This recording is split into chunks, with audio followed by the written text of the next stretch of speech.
যে এই মুহূর্তে ভারতে মোদি সরকারের হাতে হাউসবন্দি মানে গৃহবন্দী আছেন শেখ হাসিনা। আর এটার সপক্ষে বেশ কিছু আলোচনা তখন তারা করেছেন। তখন এই আন্তর্জাতিক অপরাধ ট্রাইব্যুনালে জুলাই আগস্ট হত্যাকাণ্ডের বিচার প্রক্রিয়া শুরু হয়েছে। এই মুহূর্তে ট্রাইব্যুনালে আছেন সহকর্মী আফজাল হোসেন, যাব তার কাছে। হাসিনাকে গ্রেফতারের আবেদন বা গ্রেফতারি পরোয়ানা জারির আবেদন করেছিল ট্রাইব্যুনালের প্রসিকিউশন, সেই আবেদনটি মঞ্জুর করেছেন এবং আদালত বলেছেন যে 28 জুলাই আগস্ট গণহত্যা শেখ হাসিনার বিরুদ্ধে গ্রেফতারি পরোয়ানা জারি হয়েছে, ট্রাইব্যুনালে হাজিরের নির্দেশ দেওয়া হয়েছে। এছাড়া ওবায়দুল কাদের সহ ৪৫ জনের বিরুদ্ধে গ্রেফতারি পরোয়ানা জারি হয়েছে। বৃহস্পতিবার আন্তর্জাতিক অপরাধ ট্রাইব্যুনালের বিচার কাজ শুরু হয়। দর্শক, এই মুহূর্তে একটি খবর শোনা যাচ্ছে, শেখ হাসিনা নাকি ভারতে গ্রেপ্তার হয়েছেন। এই কথাটা কতটুকু সত্য সে বিষয়ে আমি নিশ্চিত নই, তবে এমনটাই শোনা যাচ্ছে।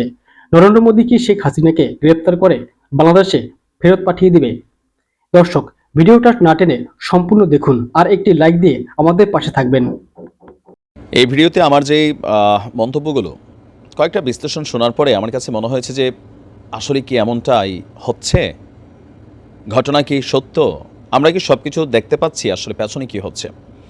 বড় বড় যারা রাজনৈতিক বিশ্লেষক আছেন কেউ কেউ বলছেন যে এই মুহূর্তে ভারতে মোদি সরকারের হাতে হাউসবন্দি মানে গৃহবন্দী আছেন শেখ হাসিনা।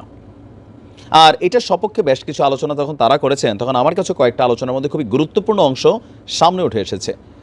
আজকে 5 মাস হয়ে গেছে শেখ হাসিনা আসলে কোথায় আছেন ভারতের গণমাধ্যমগুলোর বরাত দিয়ে যতটুকু আমরা তথ্য পাচ্ছি, এর বাহিরে আদৌ শেখ হাসিনার অস্তিত্ব সম্পর্কে কোনো কিছুই কিন্তু আমরা পাচ্ছি না। তো বলবেন যে ভাই যে অডিও রেকর্ড, তাই না, এই ইস্যুটা আসেন। প্রথম দিকে যে অডিও রেকর্ডগুলো ফাঁস হয়েছে, প্রথম দিকে এগুলো একরকমের ছিল, কিন্তু সর্বশেষ যুক্তরাজ্যে আওয়ামী লীগ কর্তৃক একটা বড় ধরনের কনফারেন্স হয়েছিল, বিশাল একটা প্রোগ্রাম হয়েছিল। সেখানে শুধুমাত্র যুক্তরাজ্য না, ইউরোপীয় বসবাসকারী, আমেরিকাতে বসবাসকারী অনেকেই সেই প্রোগ্রামে উপস্থিত হয়েছিলেন। এমনকি কথা ছিল সেই প্রোগ্রামে ভার্চুয়ালি অংশগ্রহণ করবেন শেখ হাসিনা। তো তিনি অংশগ্রহণ করেছেন, কিন্তু মজার বিষয় হচ্ছে তিনি অডিও কলে অংশগ্রহণ করেছেন। একটু আশ্চর্য মনে হচ্ছে না যে কেন শেখ হাসিনা সেই কনফারেন্সের মধ্যে অডিও কলে আসলে কানেক্ট হলো?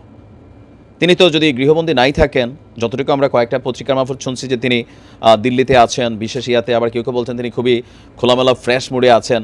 তো এই পর্যন্ত তিনার ভিডিওতে কোনো রকম অবস্থান প্রকাশিত হয়নি। এখন এই প্রোগ্রামটার মধ্যে এই জিনিসটা খুবই কনসার্নেবল ছিল যে এত আওয়ামী লীগের নেতাকর্মীরা এই দুঃসময় আওয়ামী লীগের চলছে, বিশেষ করে যারা ইউরোপে আছে তাদের তো একটা দেখভাল বা দায়িত্ব আছে, সেইখানে শেখ হাসিনা সরাসরি ভিডিও কলে আসবেন। যেমন তারেক রহমান সেই প্রযুক্তির যুগে যেটা খুবই সম্ভব যে নেতারা এক পলক দেখলে কর্মীরা উজ্জীবিত হয়। কেন শেখ হাসিনা সেই প্রোগ্রামে তিনি আসলে ভিডিও কনফারেন্সে আসলেন না? অডিও কলগুলো নিয়েও নানান ধরনের মন্তব্য আছে। আমার কাছে কিছু কিছু মন্তব্য যৌক্তিক মনে হয়েছে। যেমন ধরেন, ভারতের সাথে শেখ হাসিনার সম্পর্ক মানে ভারত জানাওয়ার কিন্তু প্রথম দিকে নিয়ে গেছিল, পরবর্তী সময়ে নানান কারণে মানে সর্বশেষ দিকে এসে মোদির সাথে সম্পর্কটা খুব বেশি পজিটিভ ছিল না। মেইন রিজন হচ্ছে এই 2024-এ যে নির্বাচন করে আওয়ামী লীগ ক্ষমতায় আসছিল, পাশ করার পরপরে তিনি চীন সফর করেছিলেন এবং তার এই চীন সফর ঘিরে একটা বিরূপ প্রতিক্রিয়া ভারত দেখিয়েছিল। চীনের সাথে বেশ কিছু চুক্তি ছিল, পদ্মা সেতু থেকে শুরু করে অনেক কিছু কিন্তু চীনের মাধ্যমে করেছে। এটা নিয়ে ভারতের একটা নাখোশতা অনেকেই বলেন যে ছিল। ইভেন এই সরকার পতনের পেছনেও একটা বড় ভূমিকা ভারতই খোদ করেছে। তো তাহলে ভারত কেন আশ্রয় দিয়ে রেখেছে? এটা একটা বড় ধরনের প্রশ্ন। তাকে তো ফেরত দিচ্ছে না। এখন শেখ হাসিনাকে আটকায় রেখা একটা গেম তো ভারত খেলতেছে।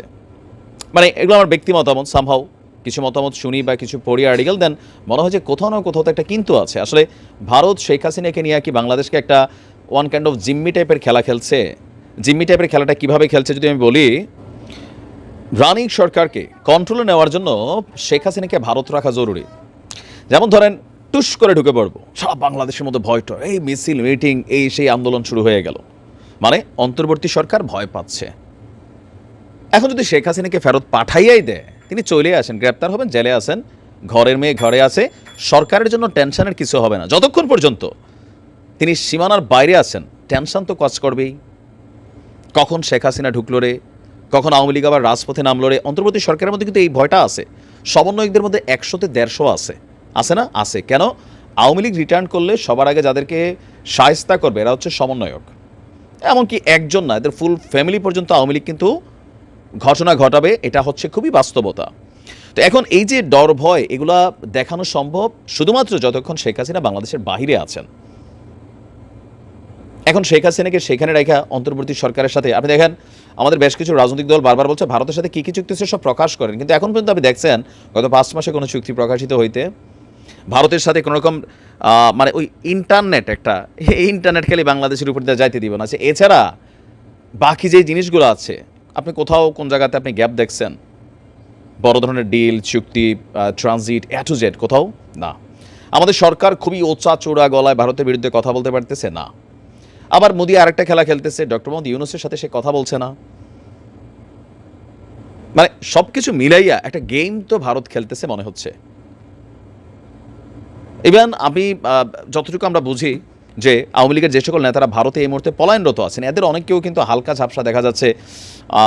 ওইখানেও নিশ্চয়ই একটা অর্থনৈতিক লেনদেন বাণিজ্য ধান্দাবাজি আছে। ভারত যথেষ্ট করাপ্টেড একটা দেশ, বাংলাদেশের থেকে কোনো অংশ কম না। ভারতের টার্গেটের মধ্যে অন্য কিছু আছে। ইভেন শেখ হাসিনাকে বাংলাদেশে আদৌ আর ফিরতে দিবে কিনা ভারত, তিনি চাইলেও আর ফিরতে পারবেন কিনা সেটাও একটা প্রশ্ন। কারণ তিনি যদি ফিরে আসেন, হ্যাঁ, এদের ট্রাম্প কার্ডটা হাতছাড়া হয়ে যাবে, বাংলাদেশ স্থিতিশীল থাকবে। কেন? যেমন খালেদা জিয়াকে শেখ হাসিনা তিনি জেলে রেখেছিলেন, তাই না? তো তিনি যদি দেশের বাইরে থাকতেন আওয়ামী লীগ এই ভয়টা পাইতো সামহাউ। এখন যতক্ষণ পর্যন্ত এটা আউট অফ গ্যালারি দেন একটা টেনশন, পরবর্তী সময় বিএনপি আসলে একটা টেনশন, নানান ধরনের একটা অস্থিরতা কিন্তু তৈরি হয়ে আছে। তো ভারতের সাথে শেখ হাসিনার যে বন্ধুত্ব ছিল গত 5 মাস হয়ে গেল, কোনো কোথাও টিভি প্রোগ্রাম ওইগুলো তো দেখাই না। তার উপরে আওয়ামী লীগের এত বড় একটা প্রোগ্রাম গেল, তিনি যেসব কথাগুলো বললেন সব কিছু মিলে মনে হচ্ছে যে সামহাউ তিনি কর্তৃক কন্ট্রোলিং হচ্ছেন, তারা তাকে যা বলার জন্য বলছে তিনি তাই বলছেন। কারণ শেখ হাসিনার রাজনীতির সাথে আমাদের ওনার ফোন কলগুলো নিয়ে আমি বলছিলাম বহুত আগে, যেগুলোকে এআই ফেক করা, এআই এর ডিপ ফেক ক্রিয়েশন। ওয়াই? কারণ তিনি যেই লেভেলের খেলোয়াড়, এই লেভেলের খেলোয়াড় হয়ে তিনি যেসব কথাগুলো বলতেছেন আমরা শুনতেছি দেখতেছি, মনে হচ্ছে না খুবই বাচ্চা বাচ্চা টাইপের। আপনারাও বলছেন যে ভাই এটা মানে এআই। এখন এই কলগুলো যদি সত্যি সত্যি হয় তার মানে শেখ হাসিনা কেন এমন ধরনের কথা বলছেন? নর্মালি একটা বাচ্চা এই ধরনের কথা বলার কথা না। হয়তো একটি স্ক্রিপ্ট হাতে ধরাই দিচ্ছে যে আপনি পড়েন।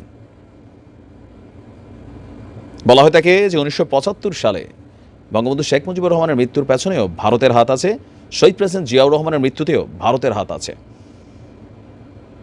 এগুলা আমার ব্যক্তিগত পারসেপশন, অনেকের কাছে গ্রহণীয় হইতে পারে, নাও হইতে পারে, কিন্তু কোথাও না কোথাও পৃথিবীর মানচিত্র থেকেই শেখ হাসিনা মিসিং হয়ে গেছেন। যদি তিনি সত্যি সত্যি স্বাধীন হয়ে থাকেন, কোথাও না কোথাও কোথায় আছে শেখ রেহানা? আপনি দেখেন তো। শেখ হাসিনার একটা বড় দুর্বলতা হচ্ছে তার বোন শেখ রেহানা। শেখ রেহানারও কিন্তু কোথাও দেখা যাচ্ছে না। তিনি যুক্তরাজ্যের কোন দেশে জানি ভুলে গেছি, ফিনল্যান্ডের তার সিটিজেন আছে। তো তিনি কি ফিনল্যান্ড গেছেন? আবার আমরা পুতুলকে দেখছি মায়ের সাথে কোনো রকম দেখা সাক্ষাৎ নাই। আমরা শুনছি সচিবাজের জয় তিনি কি ভারত গিয়েছেন রিসেন্টলি, কেন যাচ্ছেন না? ববি কেন তার মার সাথে দেখা করার জন্য ভারত যাচ্ছেন না? মা তো দিন শেষে পলিটিশিয়ান আমাদের কাছে, কুছ তো ভাই গড়বড় হে। যত দিন যাচ্ছে এটাই মনে হচ্ছে। আর বিশেষ করে শেখ হাসিনার যে লাস্ট কয়েকটা ওনার যে অ্যাক্টিভিটিস সব কিছু মিলে আমার কাছে কেমন জানি অঙ্কটা মিলছে না। বাকি যারা বিশ্লেষকরা এই আলোচনাগুলো করছেন যথেষ্ট যৌক্তিক কারণ আছে।